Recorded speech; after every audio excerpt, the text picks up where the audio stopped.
কসবায় কৃষক সারোয়ার হোসেনকে অজ্ঞাতনামা মামলায় গ্রেফতারের প্রতিবাদে মানববন্ধন করেছেন এলাকাবাসী।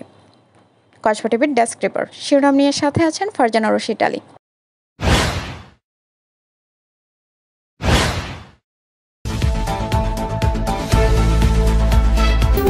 কসবা টিভি। ব্রাহ্মণবাড়িয়ার কসবায় কৃষক সারোয়ার হোসেনকে অজ্ঞাতনামা মামলায় গ্রেফতারের প্রতিবাদে মানববন্ধন করেছেন এলাকাবাসী। আজ শনিবার দুপুরে কসবা মুক্ত মঞ্চ এলাকায় মানববন্ধন করেন স্থানীয়রা। এ সময় বক্তারা বলেন, গত 20 জুন কসবা থানা পুলিশ কৃষক সারোয়ার হোসেনকে গ্রেফতার করে নিয়ে যায়। মানববন্ধনে কৃষক সারোয়ার হোসেনের স্ত্রী মাহমুদা আক্তার বলেন, আমার স্বামী একজন দিনমজুর, খেটে খাওয়া সাধারণ মানুষ, তার কোনো রাজনৈতিক সংশ্লিষ্টতা নেই। এখন তাকে গ্রেফতার করায় আমাদের সংসারের একমাত্র আয়ের উৎস বন্ধ হয়ে গেছে। আমি আমার সন্তানদের নিয়ে মানবেতর জীবনযাপন করছি। আমি ঘটনার সঠিক তদন্তের মাধ্যমে আমার স্বামীকে মুক্তির দাবি জানাই। এ সময় মানববন্ধনে আরও বক্তব্য রাখেন ফারুক আহমেদ ভুঁইয়া, আব্দুল হাই ও মিন্টু মিয়া। বক্তারা বলেন, সারোয়ার হোসেন একজন কৃষক, কেন অজ্ঞাতনামা মামলায় গ্রেফতার করা হলো তা আমাদের বোধগম্য নয়।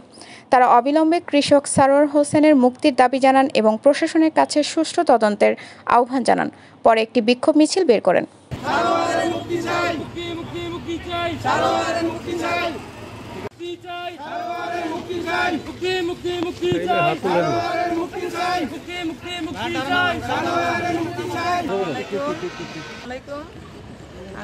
আমি আমার স্বামী একজন কৃষক।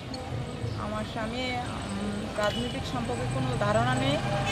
আমার স্বামী একজন কৃষক। আমি আমার স্বামীর 2020-6-25 তারিখে আমার স্বামীকে গ্রেপ্তার করা হয়েছে। আমার স্বামীর বিচার চাই, আমি আমার স্বামীর মুক্তি চাই। আমার স্বামীর মুক্তি চাই। আমার স্বামী একজন সাধারণ কৃষক। কি কারণে গ্রেফতার করছে? মিথ্যা অপকারণে আমার স্বামীকে গ্রেফতার করেছে। কি মামলা দিয়েছে? রাজনৈতিক মামলা। ওনার রাজনৈতিক সম্পর্কে কোনো কিছু ধারণা নাই, বুঝেন। ওনার একজন কৃষক। বাচ্চা আছে কি? আমার 2 ছেলে, এক মেয়ে। কতদিন যাবত আছে? 20 তারিখ 20/6/2025। নতুন দল ছিল না। আর যে আমার বাতিজি চাচা আছেন সারোয়ার, উনি আসলে কৃষক, একজন ব্যক্তিগত কৃষক, কোনো রাজনীতির সাথে সম্পৃক্ত ছিলেন না। গ্রামের একটা বাদ বিবন্ধ অবশ্যই আগের থেকে ছিল, সেটাকে কেন্দ্র করে সে আওয়ামী লীগের নেতা সাজিয়ে গত 20/6/2025 তাকে বাড়ি থেকে রাত্রেবেলা গ্রেপ্তার করে নিয়ে যায়। তা আমরা এই জন্য তীব্র নিন্দা জানাচ্ছি যে উনি আসলে রাজনীতির সাথে সম্পৃক্ত না। এখন এটা যাতে সহজে সবাই, আপনারা যারা আছেন, মিডিয়া আছেন, এবং আমি সবার কাছে অনুরোধ করবো এই জিনিসটাই যে কেন একটা রাজনীতি মামলায় একটা নিরীহ মানুষকে এভাবে জড়ানো হবে, এটা তার অতি সত্য মুক্তি চাই। কসবা টিভির সংবাদের সাথে থাকার জন্য ধন্যবাদ জানাচ্ছি। পরবর্তী সংবাদ পেতে আমাদের চ্যানেলটি সাবস্ক্রাইব করে রাখুন।